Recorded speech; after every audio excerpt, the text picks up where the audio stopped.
সংসদ ভবনের সামনে এভাবেই প্রাণ খুলে নাচেন হাঙ্গেরির নতুন সরকারের সম্ভাব্য স্বাস্থ্যমন্ত্রী জোল্ট হেগেদুস। গিটার বাজানোর ভঙ্গিতে তার এই নাচটি আগেও ভাইরাল হয়েছিল। ৯ মে শনিবার হাঙ্গেরির নতুন প্রধানমন্ত্রী হিসেবে শপথ গ্রহণ করেন পিটার মাজিয়ার। শপথ অনুষ্ঠান সামনে রেখে মাজিয়ার হাঙ্গেরির সাধারণ মানুষকে রাজধানী বুদাপেস্টে এসে হাঙ্গেরির নতুন ইতিহাস লেখার আহ্বান জানিয়েছিলেন। মাজিয়ারের আহ্বানে সাড়া দিয়ে সেদিন হাজার হাজার মানুষ দেশটির পার্লামেন্টের বাইরে জড়ো হয়েছিলেন। সে সময় জনগণের সামনেই নিজের ভাইরাল নাচটি পরিবেশন করেন জোল্ট হেগেদুস।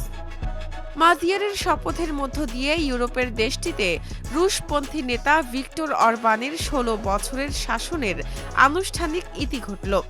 হাঙ্গেরিতে এপ্রিলের সাধারণ নির্বাচনে অরবানের জাতীয়তাবাদী দল ফিদেজের ভরাডুবি হয়। বড় ব্যবধানে জয় পায় পিটার মাজিয়ারের মধ্য ডানপন্থী তিসচা পার্টি।